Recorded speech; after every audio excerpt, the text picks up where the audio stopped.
"Keep smiling," Captain Ilara Chen muttered through gritted teeth as she guided the Galactic Concord delegation through the engine room of the UES Defiant. The 7-foot-tall Vexillori ambassador's antennae twitched with barely concealed amusement, while the gelatinous Morigi representative actually bubbled with suppressed laughter. "You use particle acceleration for propulsion," the Vexillori ambassador chittered to his associates in their native tongue, forgetting Chen's neural translator could understand, "and they expect to join the Concorde with this museum piece." The Defiant, Earth's first and only faster-than-light vessel, was humanity's pride, the culmination of 50 years of breakthrough research. Yet to these ancient spacefaring civilizations, with their sleek biomimetic vessels that seemed to bend reality itself, the Defiant was a steam locomotive in the age of teleportation. "Ambassador Zixel," Chen said, touching a panel that illuminated the quantum resonance core, a swirling blue vortex of impossible mathematics made visible. "Perhaps you'd care to explain why our approach to axiom field theory contradicts your civilization's established models." The ambassador's mandibles clicked in surprise. The human shouldn't even know about axiom fields, much less have theories about them. "A lucky guess," he dismissed, but his 8 eyes narrowed. "Based on primitive understanding." Chen forced herself to bow respectfully, though her knuckles whitened behind her back. 5 years since first contact, and still the Concorde species treated humans like clever pets who'd learned a few tricks. They parceled out technological scraps while maintaining a stranglehold on the truly revolutionary science that had built their interstellar empire. "Lieutenant Commander Jackson will show you our living quarters," Chen said, nodding to her XO. "Though unsure they'll seem quite primitive compared to your crystalline habitats." Jackson, a former Marine with shoulders like granite slabs, managed an approximation of a gracious smile. "This way, distinguished representatives." As the delegation moved on, Chief Engineer Maria Gonzalez emerged from behind a conduit housing where she'd been pretending to make adjustments. "I thought you were going to punch that bug-faced bastard," she whispered. "Nearly did," Chen admitted, "but we need their approval for Concorde membership, or at least trade rights. Earth can't remain isolated, not with what's out there." What none of the aliens realized, humanity hadn't just been building starships during the 5 years since first contact. They'd been reverse engineering every scrap of alien technology they could acquire, legally or otherwise. The Defiant's primitive systems concealed innovations even the Concorde hadn't imagined, born from humanity's desperate need to catch up with civilizations thousands of years their senior. As the reception concluded with insincere pleasantries, Jackson sidled up to Chen. "Think they bought it, Captain?" Chen watched the Concorde ships depart, their hulls shimmering with technologies humans could only dream of matching. Officially, at least. "They think we're harmless children," she replied, her eyes hard. "That's exactly what we need them to think, for now."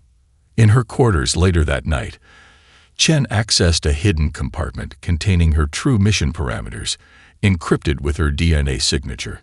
The survey mission was cover for something far more ambitious and dangerous.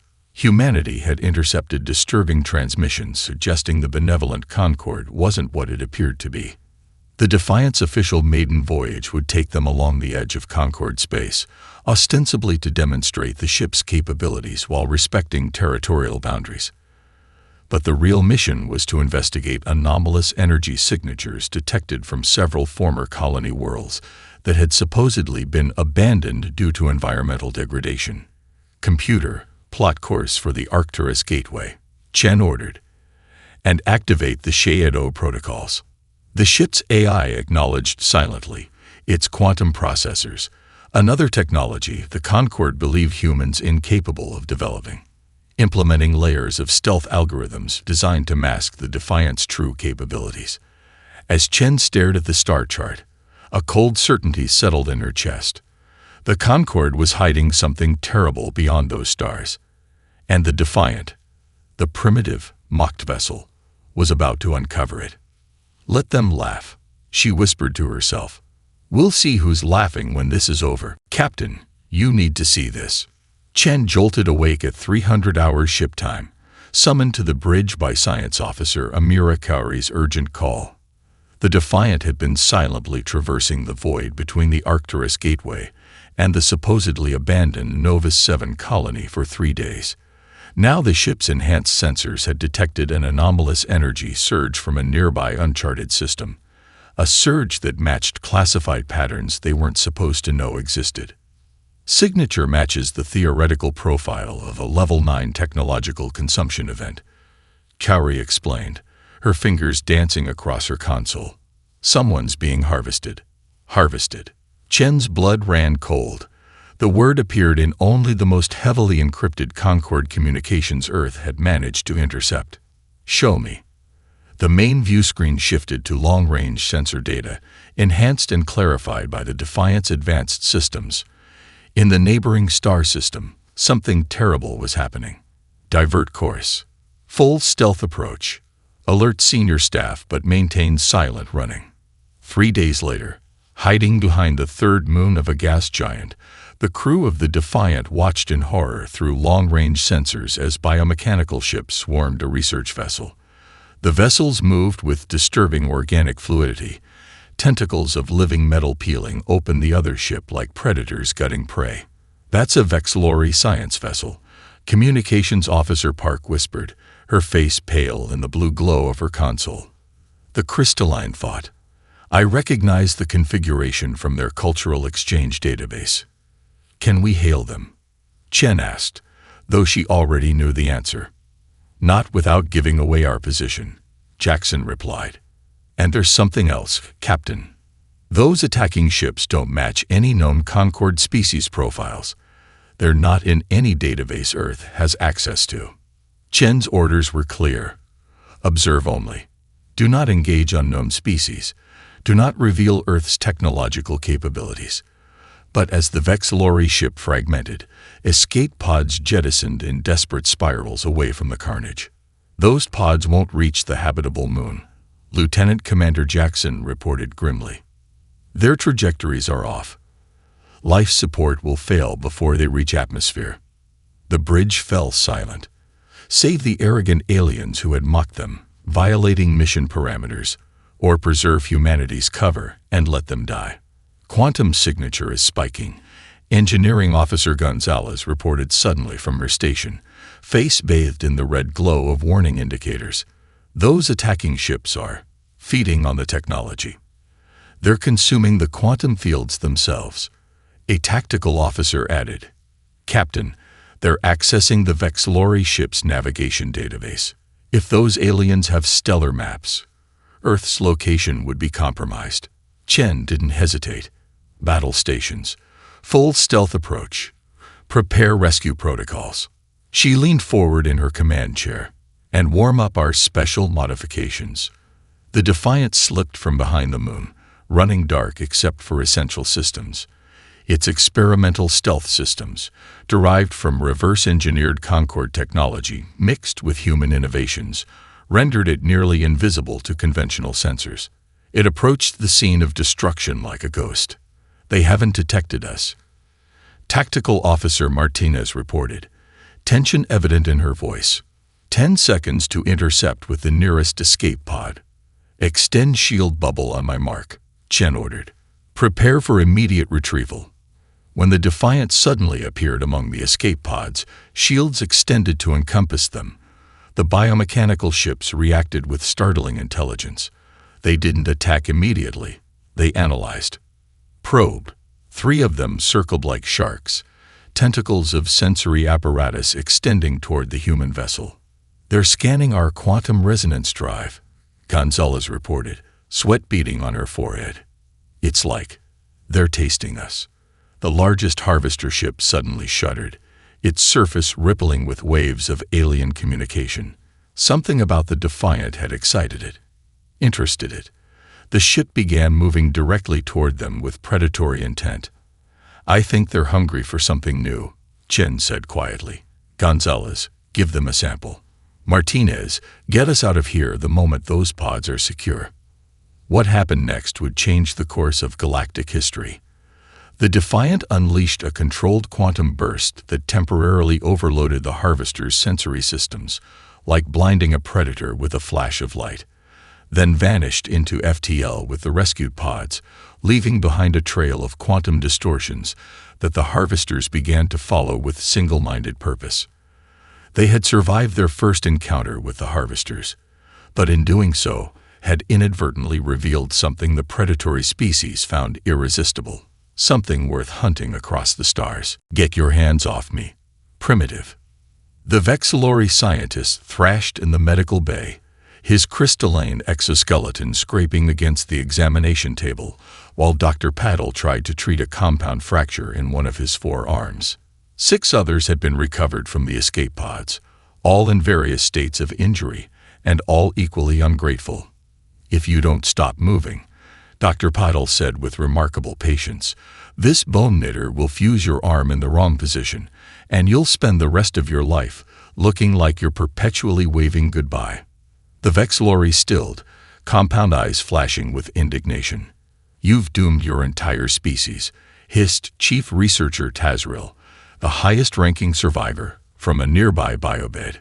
His faceted eyes flashed with fear disguised as contempt. The Harvesters have sampled your quantum signature. They'll never stop hunting you now.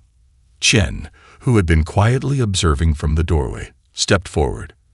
Perhaps you could explain what these Harvesters are, since your Concord representatives never mentioned them during our diplomatic exchanges. In the adjacent briefing room 15 minutes later, Lieutenant Commander Jackson slammed his fist on the table. They knew. The whole damned Concord knew about these Harvester things for 3 centuries and never warned us. The tactical display showed the Defiant's desperate flight path through 3 star systems, the pursuing Harvester ships always closing the gap. Their quantum resonance drive was burning fuel at unsustainable rates, and Engineering Officer Gonzalez had already reported microfractures forming in the containment field.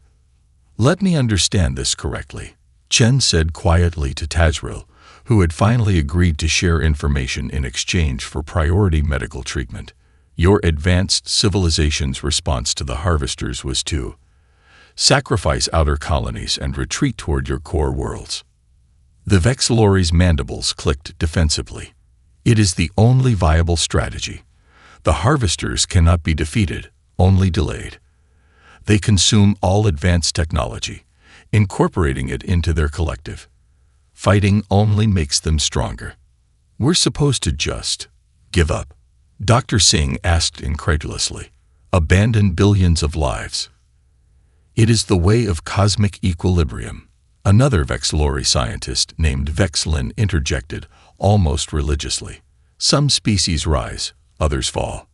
The Concord preserves what can be preserved. Chen noticed something in Tazril's reaction, a flicker of rebellion quickly suppressed. That's not why you were studying them, was it? Your research mission wasn't sanctioned by the Concord. Tazril's antennae flattened against his crystalline skull, a gesture Chen recognized as the Vexillori equivalent of shame.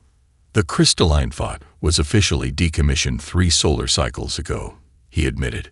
We appropriated it. Our research was deemed too dangerous by the Concord Science Directorate. Dangerous how? Chen pressed. We believed the Harvesters could be stopped, not just delayed, Vexlin said, earning a sharp hiss from Tazril. We developed theories about their quantum consumption processes. The Concord refused to even consider them. Because preservation is preferable to confrontation, Tazril snapped. Better to lose a few rim worlds each decade than risk everything on an untested theory. Chen leaned forward.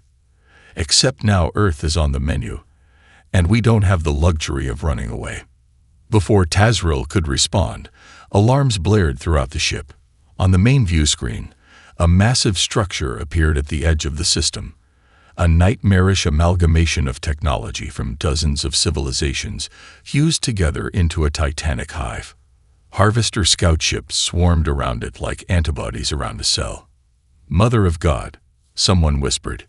No, Tazril corrected, his voice hollow. That is their god, the Prime Harvester. the one that consumes worlds.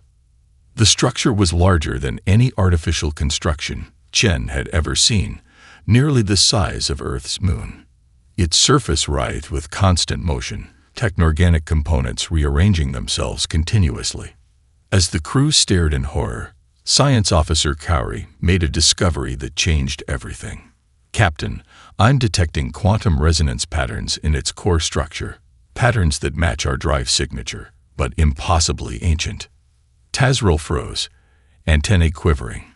Impossible. No species has used quantum resonance technology for millennia. The theoretical risks are apparently real, Chen finished. And somehow, your Concord has been hiding that fact. The revelation hung in the air. Humanity's primitive drive technology wasn't primitive at all. It was connected to the very nature of their enemy.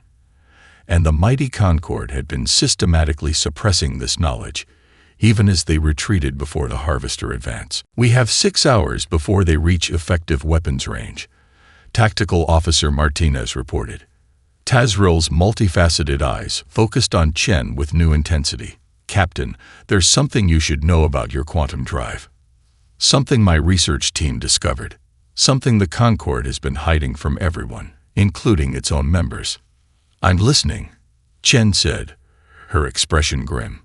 "The Harvesters aren't just attracted to your drive signature," Tazril said, his voice dropping to a whisper. "They're afraid of it. Divert all non-essential power to the stealth systems," Chen ordered as the Defiant slipped between the massive ice fragments in the rings of a gas giant. "And somebody shut off that damned alarm before I space the lot of you." The bridge fell silent except for the soft peeping of instruments. Somewhere in the darkness of the ring system, Harvester scout ships were searching for them. On the main screen, the enormous Prime Harvester loomed beyond the rings, its surface writhing with technological cancers, the assimilated remnants of 1,000 conquered civilizations. "Stealth systems holding," Martins reported. "But they're using some kind of quantum detection field. They'll find us eventually." Chen nodded grimly. "Then we better make our time count. Dr. Singh, what have you learned from our guests?" In engineering, Gonzalez and Dr. Singh had been working for hours with the reluctant Vexlori scientists, analyzing data from both the Defiance sensors and the Vexlori research findings. They had commandeered a cargo bay, converting it into an impromptu laboratory filled with holographic projections of incomprehensible equations. "There," Gonzalez shouted, her fingers trembling as she manipulated a floating diagram of intertwined energy signatures. "Look at the harmonic resonance between our drive output and the Harvester propulsion systems. They're not just similar, they're complementary." Tazril chittered in agitation, his crystalline exoskeleton reflecting the blue light of the holographic displays. "Impossible. The quantum resonance theories were abandoned millennia ago precisely because they were too dangerous. Yet here we are," Singh said dryly. She expanded the model, revealing a complex web of energy flows. "And here's why they want us so badly. Captain, you need to see this immediately." In the hastily assembled war room 20 minutes later, Chen and her senior staff watched in horrified fascination as Gonzalez and Singh demonstrated their findings. "The Harvesters aren't just a biological species that uses technology," Singh explained, her normally reserved demeanor animated by scientific discovery. "There's something far worse. They evolved to parasitize reality itself." On the display, a simulation showed how the Harvester's ship cores functioned. They created micro-tears in space-time, then siphoned the leaking quantum energy like vampires drinking blood. "That's why they hunt technological civilizations," Gonzalez added, her hands manipulating the holographic controls with practiced ease. "When we create disturbances in the quantum field, especially with drives like ours, we're essentially creating feeding grounds for them." Tazril reluctantly stepped forward. "Our research team discovered this truth 3 years ago. The Concord High Council classified our findings and ordered all research terminated." His mandibles clicked with what might have been shame. "When we continued in secret, they arranged for our accidental exposure to the Harvesters." The human crew stared in shock. The Concorde sacrifice your research team? Jackson asked incredulously. The Concorde has been sacrificing entire worlds. Vexlin, the junior researcher, interjected bitterly. They've been herding the harvesters away from their core systems by abandoning outer colonies, creating a directed path of consumption. Like setting backfires to control a forest fire, Chen murmured. Burning some areas to save others. Only these areas contain billions of sentient beings, Dr. Paddle said, disgust evident in his voice. Sane pointed to a particularly complex energy pattern in the display. But here's where it gets interesting. When we activated our quantum resonance drive near them, something unexpected happened. Their feeding patterns became erratic. On the tactical display, multiple harvester scouts converged on their location. The ice fragments providing cover began to shift as the enemy vessels used gravitational pulses to flush out their prey. But here's the truly interesting part, Singh said, a strange light in her eyes. She manipulated the display to show the quantum structure of the Defiance drive alongside the harvester systems. Our drive doesn't just attract them, it disturbs them. The resonance patterns we create are indigestible, like poisoned bait. Tazril's compound eyes widened. Of course, the microfractures in space-time, created by quantum resonance technology self-repair through quantum uncertainty principles. The harvesters can't fully consume them because the tears keep healing in unpredictable ways. Gonzalez leaned forward, excitement overcoming fear. It's like trying to drink from a cup that keeps refilling itself, but with something toxic. Their systems aren't designed to handle that kind of feedback loop. That's why the Concorde banned this technology, Chen realized, the pieces falling into place. Not because it was dangerous to us, but because it's the only thing dangerous to them. Gonzalez finished. Captain, I think we might have accidentally stumbled upon the one weapon the harvesters have no defense against. A theoretical weapon, Tazril cautioned. The quantum cascade required to disrupt their entire network would be catastrophic. It would create tears in space-time across multiple sectors, tears that might not heal. And if we do nothing? Chen challenged. How many worlds will the Concorde sacrifice before the harvesters reach Earth? How many billions will die while your leaders retreat to save themselves? Before anyone could respond, the ship shuddered violently. Outside, the rings were dissolving as hundreds of harvester scouts converged on their position, tentacles of living metal reaching through the ice toward the Defiant. Evasive maneuvers, Chen ordered, racing back toward the bridge. We need more time. As red alert klaxons wailed throughout the ship, Gonzalez and Singh exchanged a look of grim determination. They had found the harvester's weakness, perhaps the only weakness of a species that had terrorized the galaxy for centuries. Now they just had to survive long enough to use it. All hands, brace for emergency maneuvers. The Defiant exploded from the ring system in a shower of ice fragments, its quantum drive howling as Gonzalez pushed it beyond safety limits. Behind them, dozens of harvester scouts gave chase, their biomechanical tentacles reaching hungrily toward the human vessel. They're not trying to destroy us, Martinez observed from tactical, her voice tight with tension. They're trying to capture us, like they want to take us alive. Of course they do, Jackson muttered. We're the tastiest meal they've encountered in centuries. Chen studied the tactical display, mind racing through options, each more desperate than the last. The Defiant's experimental stealth systems had bought them time, but not enough.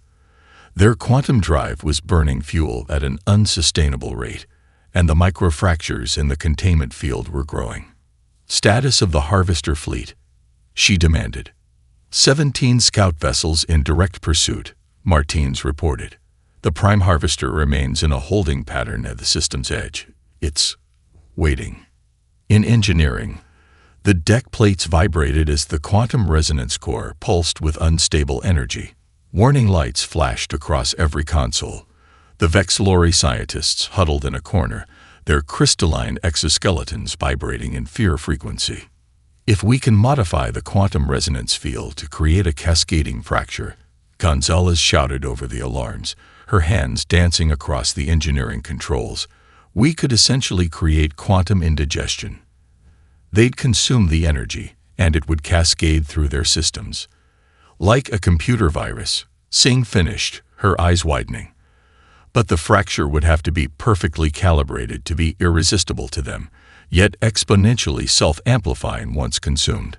The ship lurched violently as a gravitational pulse from the Prime Harvester nearly snared them.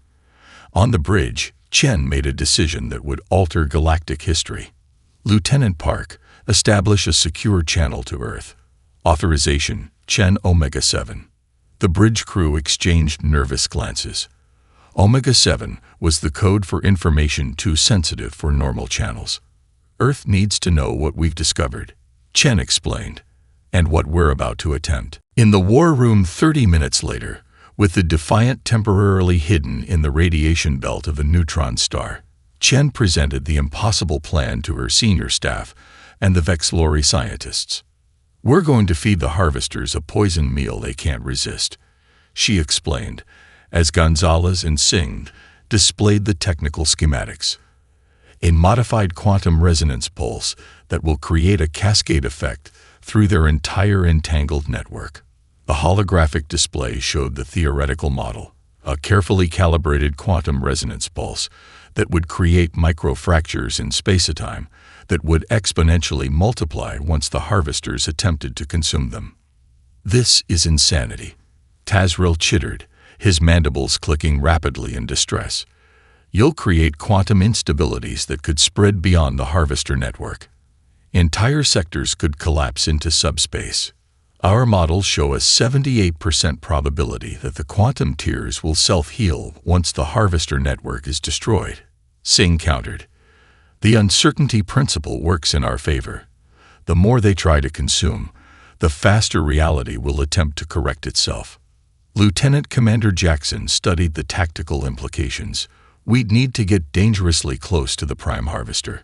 Its quantum digestive system is the key to spreading the cascade throughout their network. And the Defiant would be at ground zero of a quantum catastrophe, Martinez added quietly. Whoever delivers this package isn't coming back. A heavy silence fell over the room. Gonzalez finally broke it, her voice steady despite the tremor in her hands. I've already begun the drive modifications.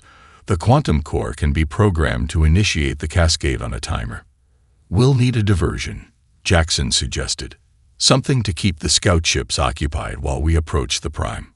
As the grim implications sank in, Vexlin, the junior Vexlori researcher, suddenly stepped forward.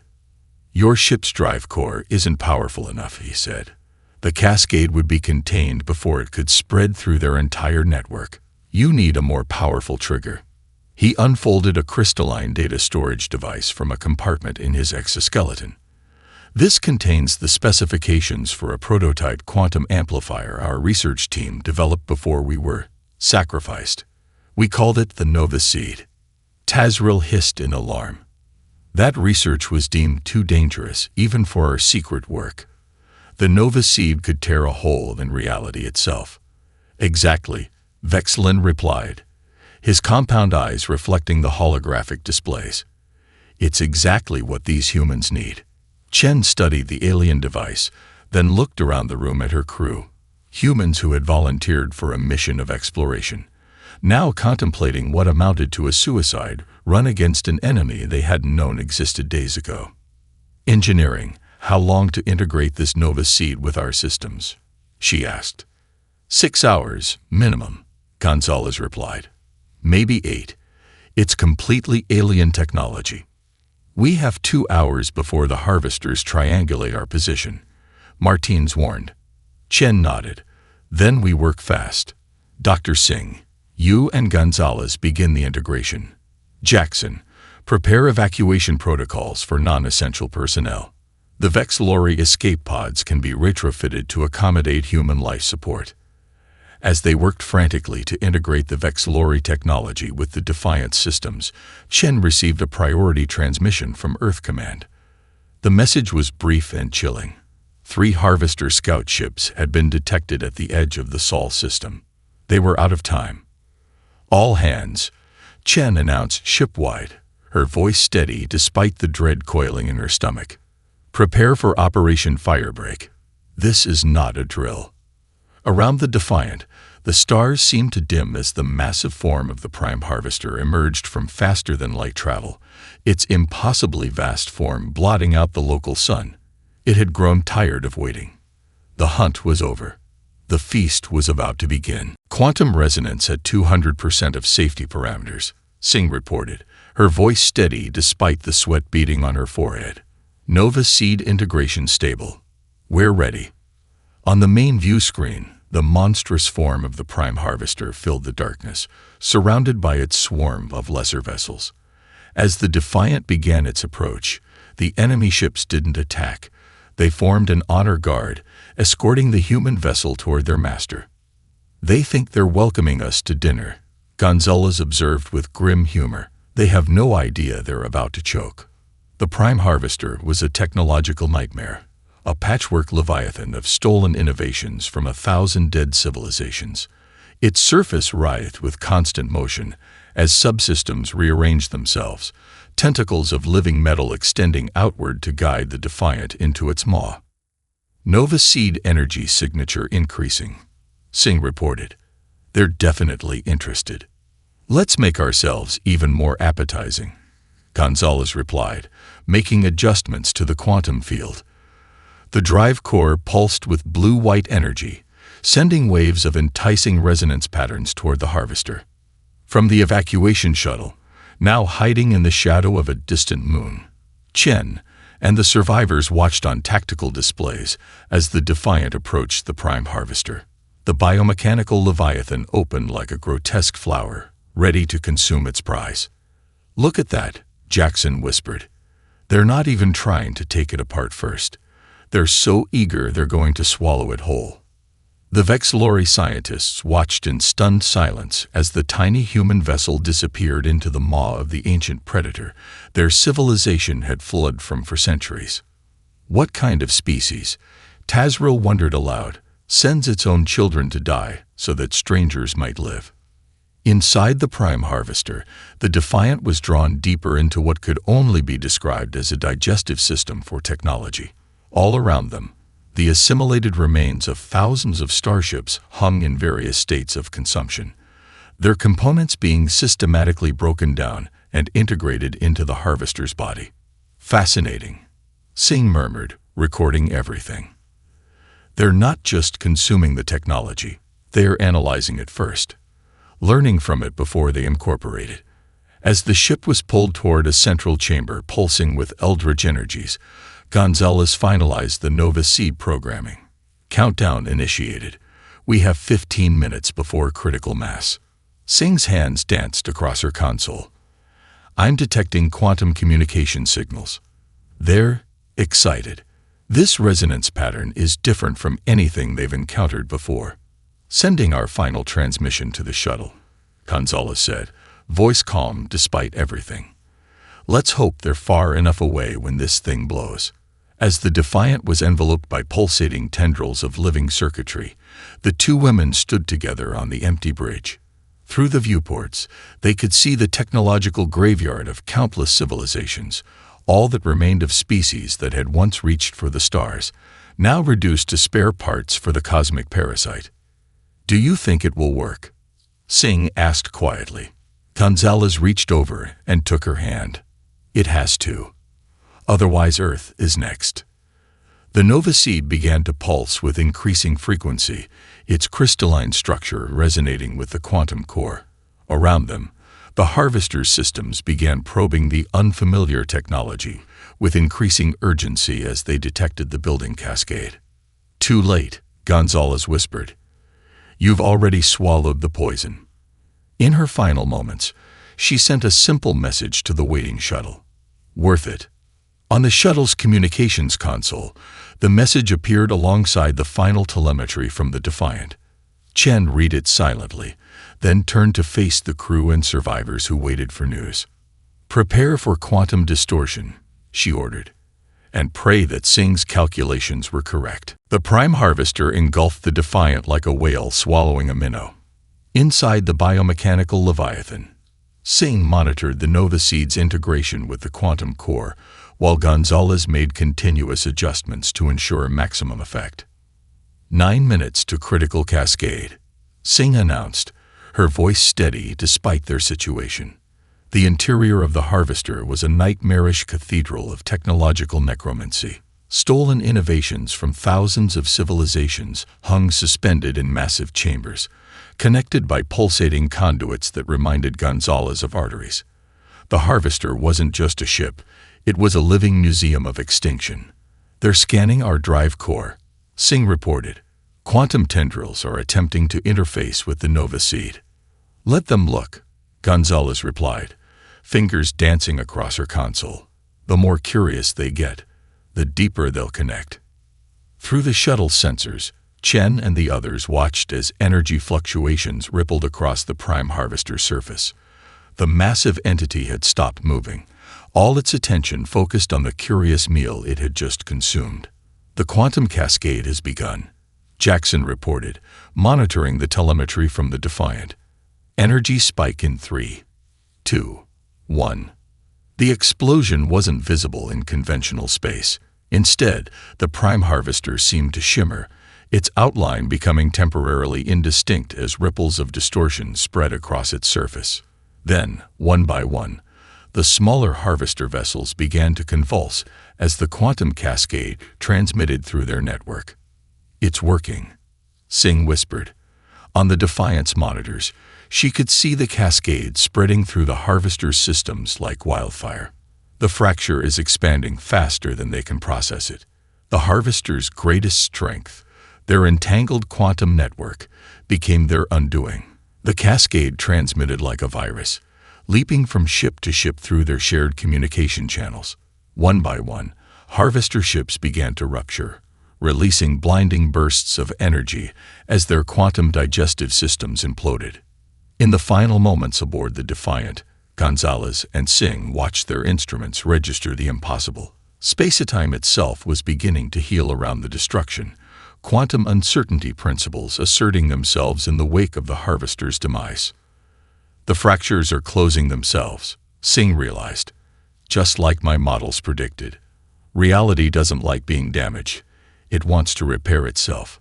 Like antibodies fighting an infection, Gonzalez agreed. As the cascade reached critical mass, the two women shared one final look of triumph. They had turned humanity's primitive technology into a weapon that could accomplish what the mighty Concord had deemed impossible. In her final moments, Gonzalez sent a simple message. Worth it. The Prime Harvester detonated in a spectacular quantum implosion that rippled through subspace. Singh's instruments detected quantum fractures healing themselves in the wake of the destruction, as if the universe itself was recovering from an infection. Aboard the evacuation shuttle, the survivors watched in awe as the enormous Harvester fleet disintegrated in a chain reaction of quantum detonations. The sensors designed to monitor the cascade showed the impossible becoming reality. The quantum virus spreading through the Harvester's entangled network at faster than light speeds. The cascade is propagating beyond this system, Cowrie reported incredulously. It's following the quantum entanglement pathways to Harvester ships throughout the sector. The Vexlori were stunned into silence. Tazril finally spoke.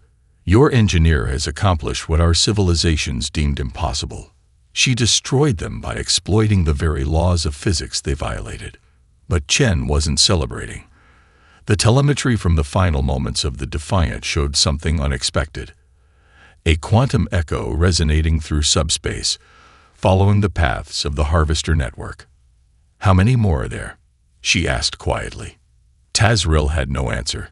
The Harvester's full numbers had never been known. As the shuttle prepared to rendezvous with the Vexlori escape pods, Chen stared at the empty space where the Prime Harvester had been.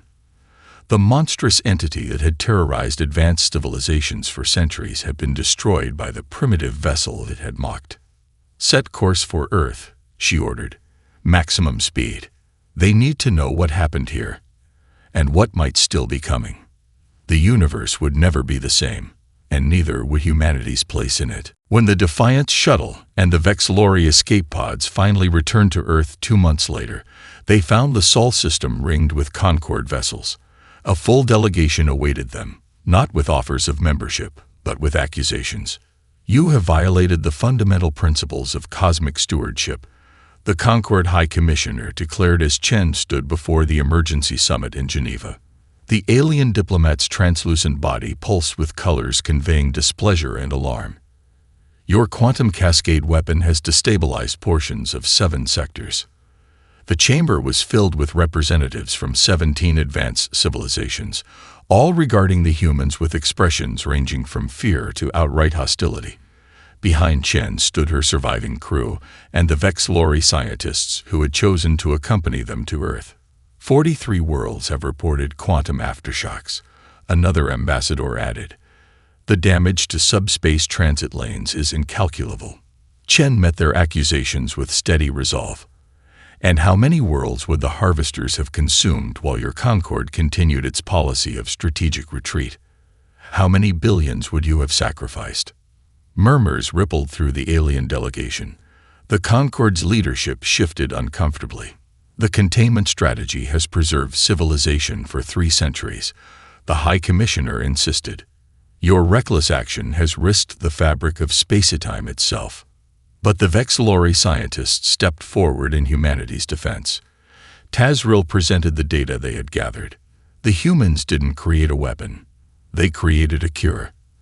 The quantum fractures are healing, something our models never predicted. They've discovered a self-correcting property of spacetime itself. Vexillin activated a holographic display showing real-time sensor data from across the affected sectors. Observe the quantum field stabilization patterns. The microfractures are closing themselves at an accelerating rate. The evidence was irrefutable.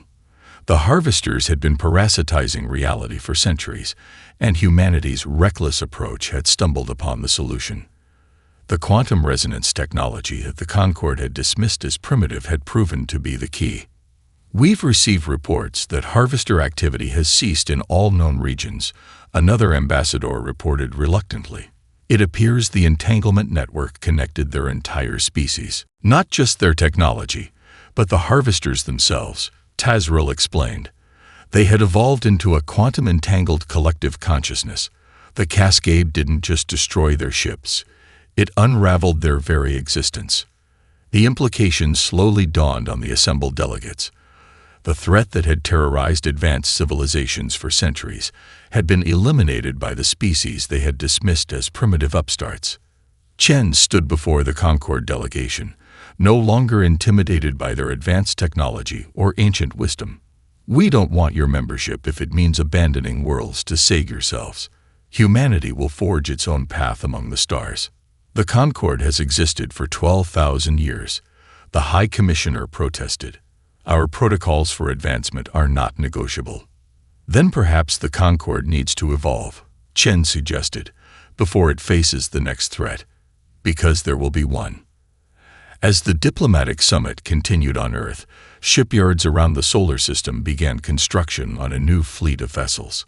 Each incorporated the lessons learned from the Defiant, redesigned with input from those Concord scientists who had broken ranks to work with humanity. In orbit above Mars, Chen stood before a viewport in the newly commissioned UES Gonzalez, watching as Earth's second quantum resonance vessel prepared for its maiden voyage.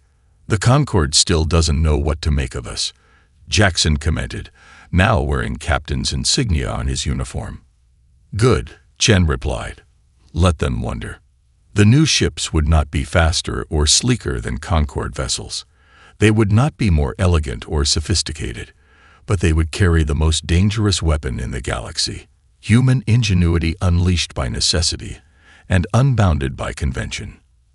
As Jackson prepared to depart on his mission to explore the former harvester territories, Chen handed him a small metal object, a piece of the Defiant's quantum core housing, recovered from the debris field where the prime harvester had been destroyed. Remember why we're out there, she said quietly. And what it cost to get us here. The lone vessel once mocked had become the instrument not just of the harvester's destruction, but of a new era in galactic history, one where humanity would take its place not as humble supplicants, but as equals who had saved the galaxy from a threat the mighty Concord had only managed to flee. And in the quantum echoes left behind by the Harvester's destruction, scientists had begun detecting strange patterns, communications, perhaps, from whatever had created the Harvesters in the first place. The galaxy had noticed humanity's arrival, and somewhere in the cosmic darkness, something else was taking interest. The war was over, but humanity's greatest challenges were just beginning.